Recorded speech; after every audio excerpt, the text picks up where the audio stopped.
This is your biology class and we are in the chapter how do organisms reproduce.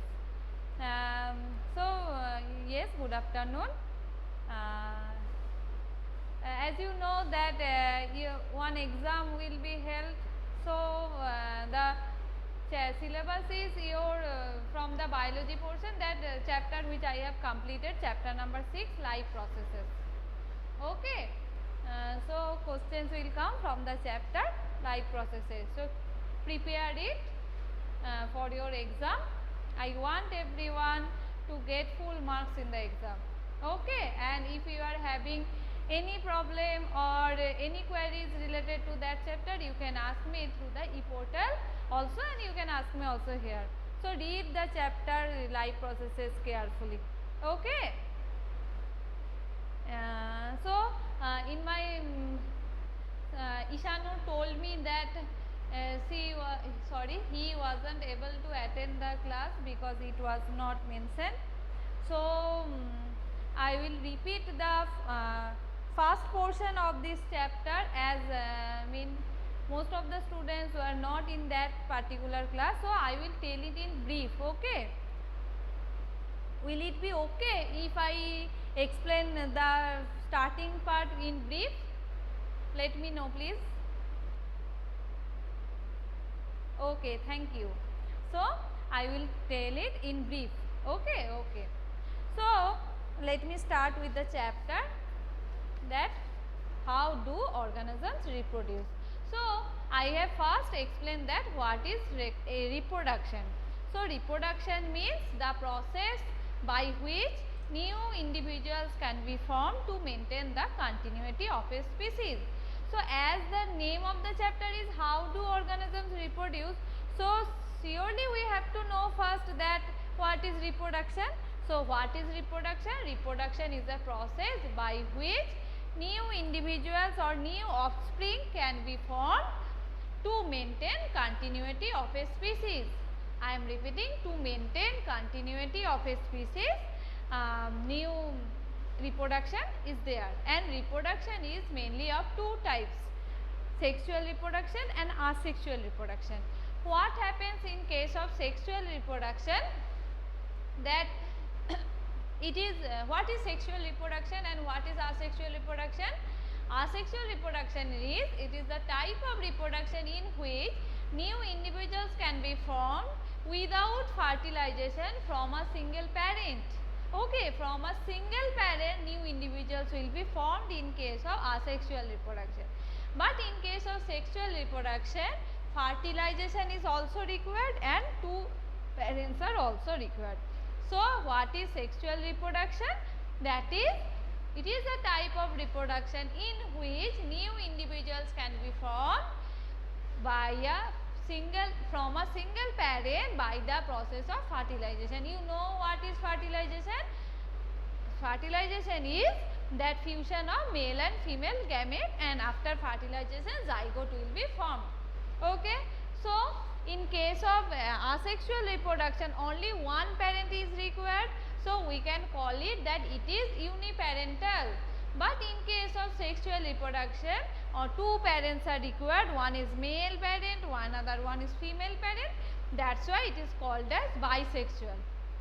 Next point, if I consider the fertilization, in case of asexual reproduction, fertilization doesn't occur, but in case of sexual reproduction, fertilization occurs. And gamete formation, if I consider the point gamete formation, in case of asexual reproduction, as no fusion or from single parent the new individuals are forming, there will be no gamete formation. No gamete formation takes place in case of asexual reproduction, but in case of sexual reproduction, gametes will be formed as male gametes from the male body, which is sperm, and female gametes from the female body, which is egg or ovum. Okay, that sperm and egg will fuse, and after fertilization zygote will be formed. Now in case of asexual type of reproduction, it can be found in case of simple type of organism, and in case of sexual reproduction it is found mainly in higher organism. And through the asexual reproduction, usually variation and evolution doesn't take place, but with the help of sexual reproduction, variation or evolution is taking place. Evolution means formation of new individuals. Okay, variation means slight changes. Now, in case of asexual reproduction, the newly formed individuals or offsprings are exactly identical to their parents. We can call them also clones. So, another point is that they are identical to their parents, but in case of sexual reproduction, they are not identical to their parents. Why? Because the fusion of two gametes is occurring here. Okay, and what is variation? That variation comes from that type of, at the time of cell division, that means at the sex cells, meiosis type of cell division is occurring, as you read in class 9, that what is mitosis and what is meiosis. I have explained all this in detail in the previous class. So, if you forgot this term, just try to read that part from the book, or else when I will tell about the heredity, then I will tell it once again. Clear? So, in case of meiosis cell division, some variations can be found due to some crossing over. That means the two chromosome or two arms are chromosome are crossing their segments, and their segment exchange is occurring there. So, variations are useful. Why? Because if I consider an example that a bacteria living in water. Now, due to global warming, suddenly the temperature has been increased. Then what will happen? Some bacteria will die and some bacteria will survive. How? Because of that variation. Some of the bacteria will have some variations so that they can be able to withstand the high temperature, but some bacteria are not able to withstand the high temperature because they are not having the particular variation.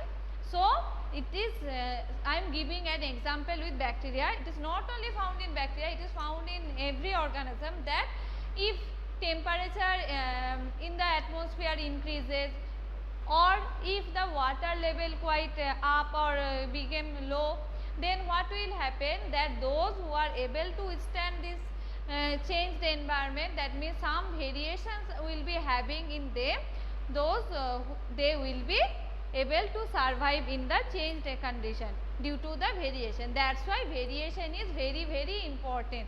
Okay, and some most questions are coming from that part in your book. Just read that paragraph, which is page number 1 to 8, the importance of variation.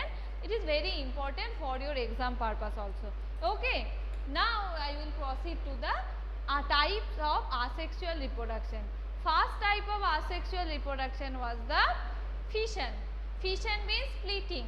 So, if the organism splits into body, that is called as fission. Okay, and fission is a mainly two types, binary fission and multiple fission.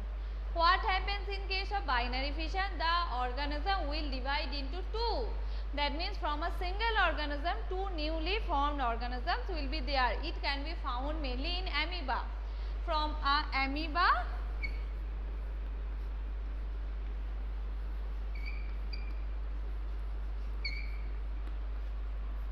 like that. Okay.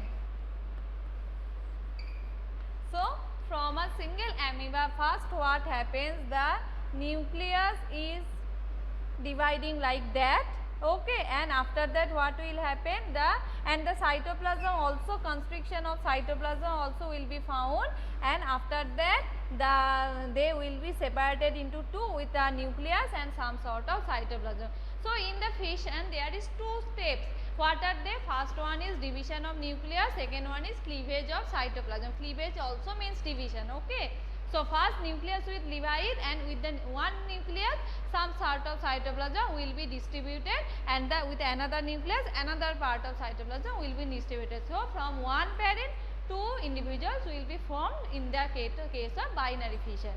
But what is happening in case of multiple fission? In case of multiple fission, in the organism, in the body of the organism, the nucleus is dividing many times. Okay, nucleus is dividing many times. After that what will happen? The outer wall will rupture, from the each nucleus will take some sort of cytoplasm and will form the new organism. So, in case of amoeba, normally that binary fission can be seen, but if the condition is not favorable, that time they can undergo multiple fission. Or very common example of multiple fission is malarial parasite. Malarial parasite. Look, I have drawn a diagram. If the malarial parasite attacks the RBC, okay, red blood cells. So, if it is a RBC, the malarial parasite, they are increasing the number of nucleus inside the cell. After that, it will rupture, and from the each nucleus, new parasites will be formed. And at a time, many individuals are formed. That's why it is called as multiple fission. So, in case of binary fission, nucleus divides 2 times, but in case of multiple fission, division of nucleus is many times.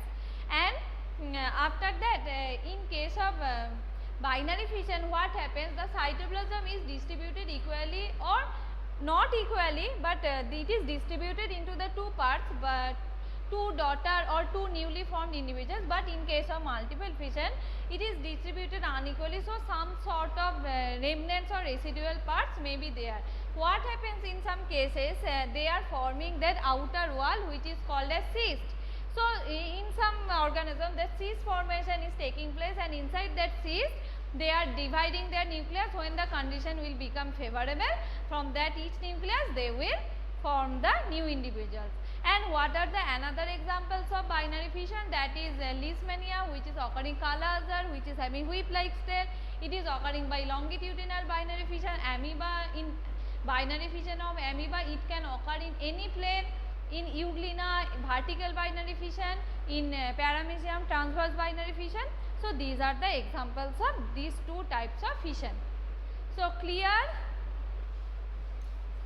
Those who have asked me for repetition of this part, this clear or not? Okay. Okay, thank you Srijan, Diptish and Ishanur. Now I will start with the, and when I will start the chapter hereditary, let me remind me that I will explain the mitosis and meiosis part for you all another once again. Okay.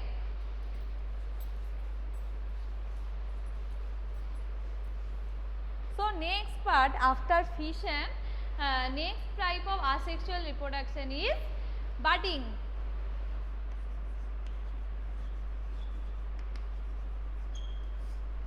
So, in that budding, first we have to know what is bud.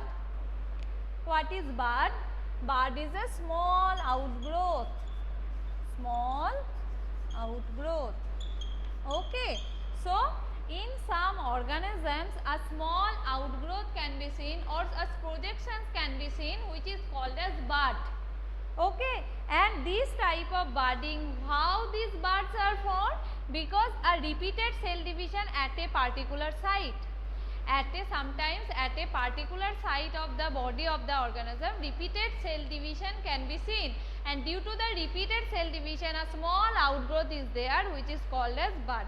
Okay, and this type of reproduction, asexual reproduction, is considered as budding. It can be found in some organisms, Hydra, and it can also be found in yeast.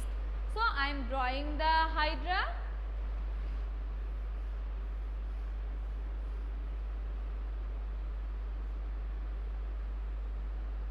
So, this one is the parent Hydra. So, from the parent Hydra, from this portion a small outgrowth is occurring. Okay. So, now what are these parts? These are the tentacles of Hydra.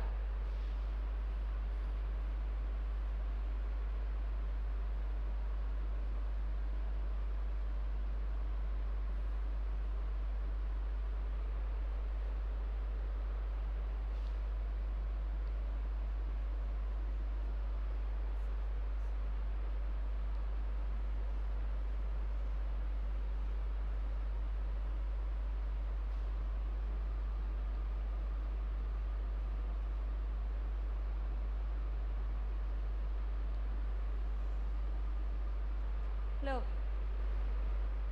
So, this is the parent hydra. A small outgrowth is occurring here because as that means repeated cell division has been occurred at this specific site. If repeated cell division has been occurred at that site, that outgrowth will be here. Okay. So first a small outgrowth will be here, then that they will develop, and after that they will look like the mature hydra, and after that what will happen, that mature this hydra will fall off on the ground, and from that part a new hydra or new independent hydra will be formed.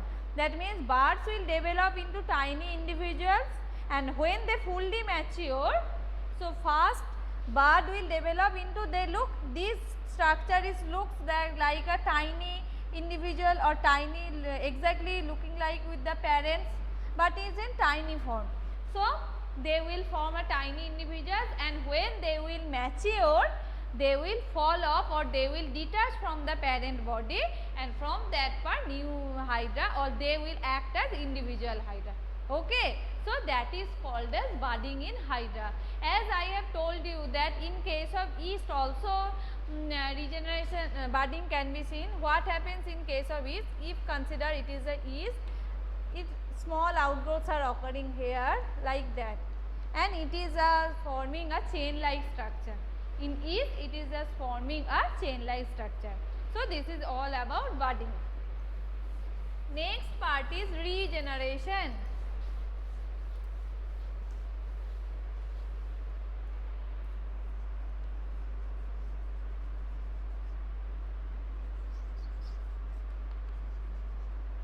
So regeneration means regrowth. Okay. So if any body parts of any organism has been cut down or broken or lost due to some accidental injury, this part of the, from this part the body of the full body of the organism can be formed. This is called as regeneration. Okay. Most of it is accidental process. Sometimes what happens, due to some accidental injury, some body parts from the individual can be cut or broken down into many pieces, and many of these pieces can grow into a separate individual. And this type of regeneration also can be found in animals like hydra and planaria. In that case, from the each cut piece, the newly full individual will be formed. That means that complete organism will be formed, and it is called as regeneration. And how this is occurring? Regeneration has been occurred by specialized cells. These cells can proliferate and make large number of cells, and from this mass of cells, different cells undergo changes to become various type of cells and tissues. So as we can say that there may be of stem cells. As we know that from stem cells each and every organs can be produced. So first cells will proliferate, and that proliferated cells are having the capacity to form the total body of the or all the cell types and tissues. Okay. And this is called as regeneration. And now we can say that regeneration is of total or regeneration is of partial. Which one I have explained, that is about total regeneration. As example is planaria. In case of planaria, total example can be seen. What is planaria? Planaria is under a organism which is found under the platyhelminthes. So I am drawing that part.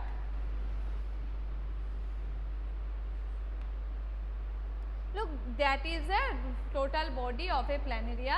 If we see any cut is here, if due to any injury the body is divided into 3 parts,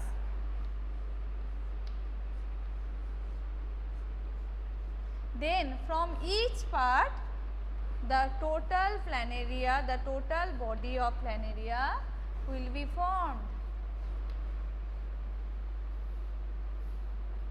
Okay, that's why it is called as total regeneration.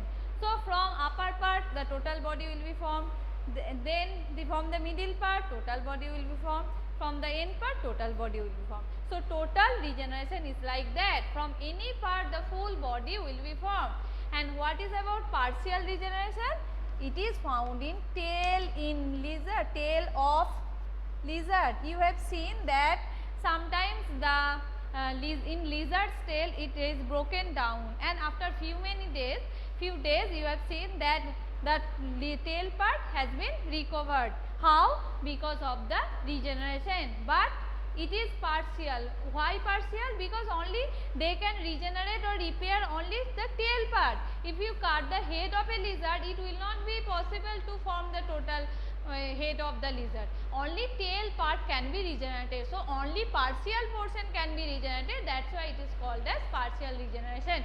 It is found in tail of a lizard or arms of a starfish. Okay. So this is about regeneration. Next part is fragmentation.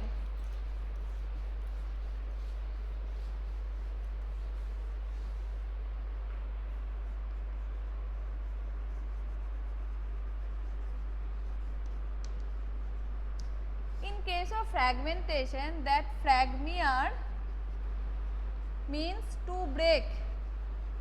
Okay, fragmere means to break. So it can be found in some multicellular type of organism like Spirogyra.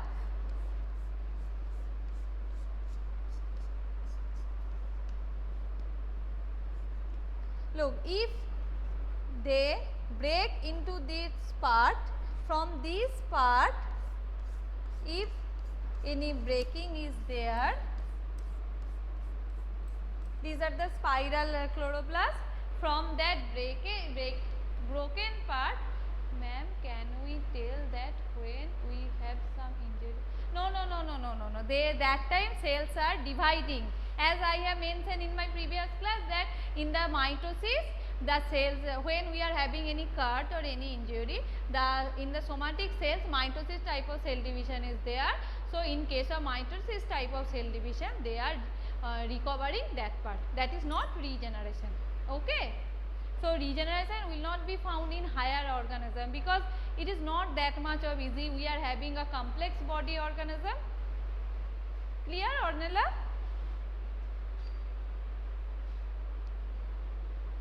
Yes, Isanur, I will explain what are the differences between regeneration and fragmentation. So from that part, from that broken part, the total this is the example of Spirogyra. Okay. So in the Spirogyra, this type of fragmentation can be found, and this from that divided part new Spirogyra will be formed, and this broken part may be similar or dissimilar in size. It is not like that the structure will be the same, but one important part is there, that nucleus must be there. Without nucleus it will not be possible to form that part. Okay. So that is called as fragmentation. It is different from that part because you can see that in the Spirogyra or some organism, those who are having the similar type of structure, so they can break and form that part easily. But you have seen the planaria, their body is differentiated. So in that part they are having different type of structures in the different portions. So they can form all the parts from that region. But you can see that in Spirogyra their body is quite similar structure. Clear, Isanur? So that is Spirogyra. So next part is spore formation.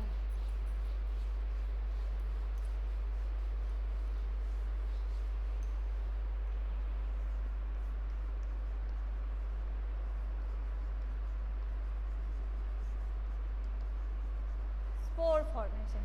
So what is spore? Spores are some asexual structures or you can say in some multicellular organisms specific reproductive parts are identified which are called as spores. It can be found in the bread mold or rhizopus, and I will draw a structure. Look.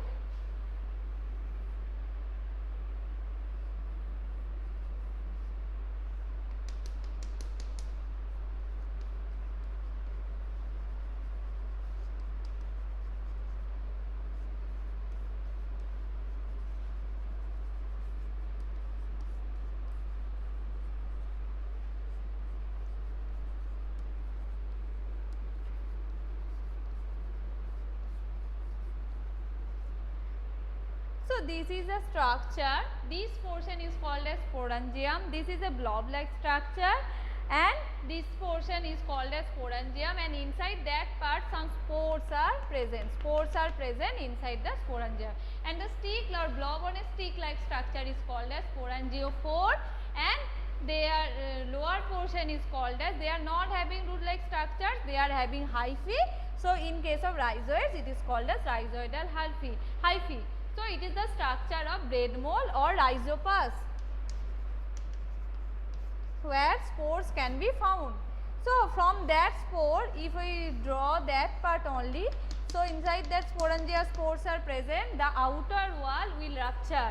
The outer wall will rupture and the spores will come out, and from each spore the newly formed rhizopus will be found. Okay.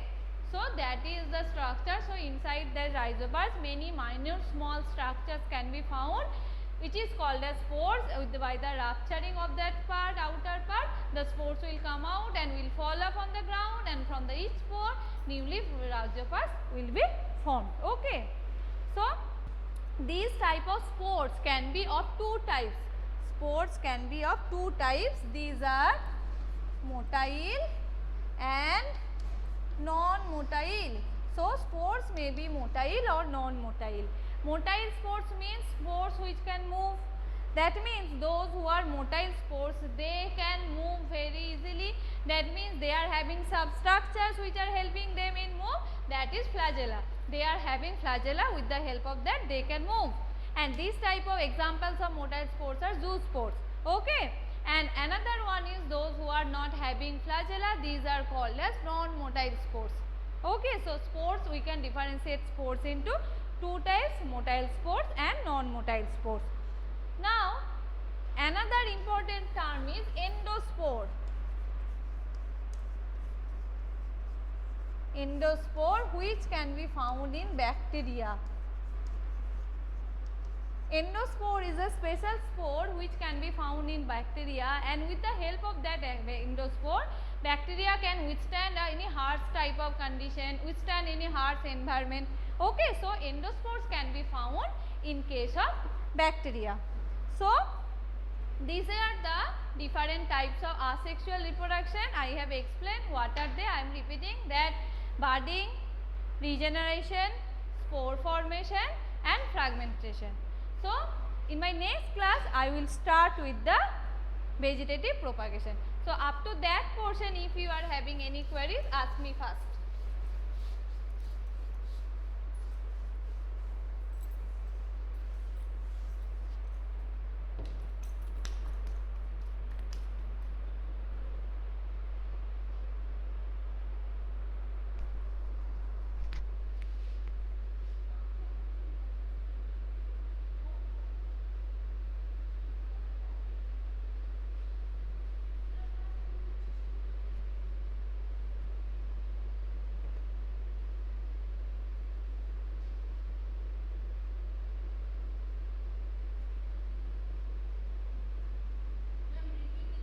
Which one? Samrat, which one? Stem cells, particularly stem cells are needed for regeneration. Ma'am, repeat the difference between regeneration and fragmentation. Look, in case of planaria, we have seen regeneration. That means in planaria, their body is differentiated or quite complicated. Okay. So they are having that upper part is having some another structures, in the middle part and the tail part they are having different structures. So from that different part, as I have drawn that part, that as there looks like that. So if their body can be divided this like this into three, from this part they can form the whole body. They can form the whole body, and from this part also, from this part also. But in regeneration, what happens? In the regeneration, look, the body of the Spirogyra, they are having exactly similar type of arrangement, so that it is very easy to, if I break the body parts, from that part the total body will be formed. So but it is not that much easy to form all the structures from each of the part. because the special type of stem cells are present in that type of regeneration which are helping them to grow all the parts. Clear now?